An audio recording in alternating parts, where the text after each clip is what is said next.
అందరికీ నమస్కారం అండి. అత్తోరింటికి దారేది ఈ సినిమాలో ఒక పవర్ఫుల్ డైలాగ్ ఉందండి.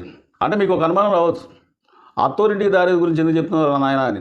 అంటే ఎప్పుడో వచ్చేసి బ్లాక్ బస్టర్ హిట్ అయ్యి ఇన్ని సంవత్సరాలు అయిన తర్వాత అత్తోరింటికి దారేది ఆ సినిమా గురించి ఎందుకు చెప్తున్నారని చెప్పి మీరు, కానీ ఈ వీడియోకి ఈ డైలాగ్కి దగ్గర సంబంధం ఉంది కాబట్టి ఈ డైలాగ్ గురించి చెప్పాలి.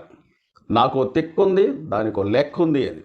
కానీ పవన్ కళ్యాణ్ గారిని ఎవరైతే గెలకూడదో, ఏ టైంలో గెలకూడదో, ఎప్పుడు గెలకూడదో అప్పుడు పవన్ కళ్యాణ్ గారిని గెలికారు కాబట్టి ఈ డైలాగ్ చెప్పాల్సి వచ్చిందనమాట. అంటే పవన్ కళ్యాణ్ గారికి ఆ సినిమాలో చెప్పినట్టుగా నాకు తెక్కుంది, దానికి లెక్క ఉంది అని చూసారండి. పవన్ కళ్యాణ్ గారికి ఎక్కడో కాలిందండి. ఎందుకంటున్నానంటే జూన్ 12వ తారీఖున పవన్ కళ్యాణ్ గారి హరిహర వీరమల్లు రిలీజ్ అవుతున్న సంగతి ప్రతి ఒక్క ప్రేక్షకుడు తెలుసు, సినిమా ఇండస్ట్రీలో ఉన్న పెద్దలకు కూడా తెలుసు. కానీ వీళ్ళు ఎందుకు సాహసం చేశారో నాకైతే అర్థం కావట్లేదు. ఎప్పుడైతే పవన్ కళ్యాణ్ గారి సినిమా హరిహర వీరమల్లు జూన్ 12వ తారీఖున రిలీజ్ అవుతున్న సంగతి తెలిసిందో, జూన్ 1వ తారీఖున సినిమా హాలు బంద్ అన్నట్టుగా వీళ్ళు ఎందుకు ప్రకటించారనేది ఒక్కసారి ఆలోచించుకోవాలి. పవన్ కళ్యాణ్ గారి సినిమా వస్తున్న సంగతి వాళ్ళకి తెలిసి కూడా పవన్ కళ్యాణ్ గారు గెలికారనమాట. ఇన్ని రోజులుగా మనం చూసాం ఆ నలుగురు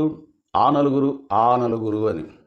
అయితే ఆ నలుగురే కాదు, ఇంకా చాలామంది కూడా ఉన్నారు. ఎందుకంటే కొంతమంది ఈ థియేటర్లు మొత్తం కూడా వాళ్ళ గుప్పెట్లో పెట్టుకొని గుత్తాధిపత్యం చలామణి చేస్తున్నారు చూసారా, చాలామంది ఉన్నారనమాట. అయితే ఈ లెక్క తేల్చాలి, వాళ్ళ తెక్క కుదరాలని చెప్పి పవన్ కళ్యాణ్ గారు ఇప్పుడు పట్టుబట్టారండి.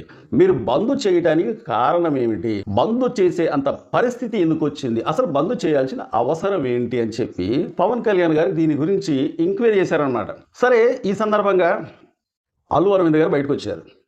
లేదు నాకు ఎటువంటి సంబంధం లేదు, ఈ బంధులకి వాళ్ళు పెట్టుకున్న మీటింగ్లకి నాకు ఎటువంటి సంబంధం లేదు, ఆ నలుగురిలో నేను లేను, దయచేసి నా పేరు వాడకండి, నాకు ఎక్కువ థియేటర్లు లేవు, కానీ 15 థియేటర్లు మాత్రమే నా చేతిలో ఉన్నాయి, కానీ అవి కూడా నేను వదిలేసుకుంటున్నానని చెప్పి పవన్ కళ్యాణ్ గారు ఎప్పుడైతే ప్రకటించారో ఆ తెల్లారే అల్లు అరవింద్ గారు వచ్చారు. నేను మొన్న ఒక వీడియో చేశాను. అల్లు అరవింద్ గారు ఇప్పుడు ఇంతవరకు వచ్చిన తర్వాత మీరు ఇప్పుడు వచ్చి చెప్పకపోతే ఒక అడుగు, అంటే మీరు ఇంతకు ముందే ఎప్పుడైతే ఈ వార్త మీకు తెలిసిందో, అంటే బంద్ చేసే వార్త అనేది మీకు తెలిసిందో, వెంటనే దీంట్లో నాకు ఎటువంటి అస్తం లేదు, నాకు సంబంధం లేదు అని ఒక్క మాట చెప్పినట్లయితే మీ గురించి ఇంత అనుకునే వాళ్ళు కాదు. ఆ నలుగురు అని అంటే ఈ నలుగురులో మీరున్నారని చెప్పేసి పబ్లిక్ కూడా అనుకునేవాళ్ళు కాదు. నెక్స్ట్ రోజున మళ్ళీ దిల్ రాజు గారు వచ్చారు.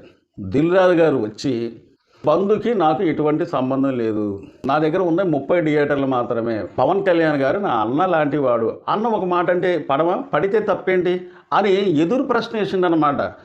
సరే, నేను అనేది అదే, సరే మీకు ఎటువంటి సంబంధం లేనప్పుడు మరి ఈ వార్త అనేది ఎక్కడి నుంచి వచ్చింది, నాకు సంబంధం లేదని చెప్పి అల్లు అరవింద్ గారు చెప్పారు. అలాగే దిల్ రాజు గారు వచ్చేసి నెక్స్ట్ డే వచ్చేసేసి నాకు సంబంధం లేదని చెప్పి ఈయన చెప్పిండు. మరి ఎవరికి సంబంధం ఉన్నట్టు, ఈ వార్త ఎలా వచ్చింది?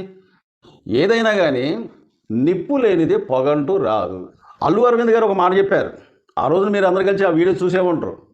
బంద్ చేసే మాట వాస్తవమే, ఆ మాట నాకు చెప్పారు, కానీ ఎప్పుడైతే బంద్ చేస్తామని చెప్పి వాళ్ళు చెప్పారో సినిమా హాల్ బంద్ చేయడం ఏంటి, నాకు ఆ మాట ఇష్టం లేక నేను సినిమా హాల్ బంద్ చేస్తున్న తర్వాత ఆ మీటింగ్ నేను హాజరు కాలేదని చెప్పి అల్లు అరవింద్ గారు చెప్పారు. మరి ఇప్పుడు చూస్తే నాకు సంబంధం లేదు, నేను బంద్ చేయాలనుకోలేదు, నేను ఆ బంద్కి అసలు పిలుపునివ్వలేదు, పవన్ కళ్యాణ్ గారితో మేము ఢీకొనగలమా, పవన్ కళ్యాణ్ గారి సినిమా ఆపే దమ్ము ధైర్యం ఎవరికన్నా ఉందా అని చెప్పి దిల్ రాజు గారు చెప్పారు. మరి పవన్ కళ్యాణ్ గారి సినిమా ఆపే దమ్ము ధైర్యం ఎవరికి లేదనుకున్నప్పుడు ఈ బంధు వార్త అనేది ఎలా వచ్చింది, ఎలా చర్చించుకున్నారు, నిప్పులేందే పొగొస్తుందా?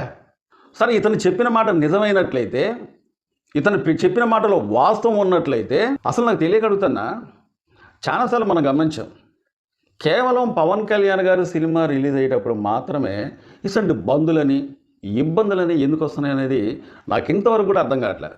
దీనివల్ల ఎవరికి లాభం?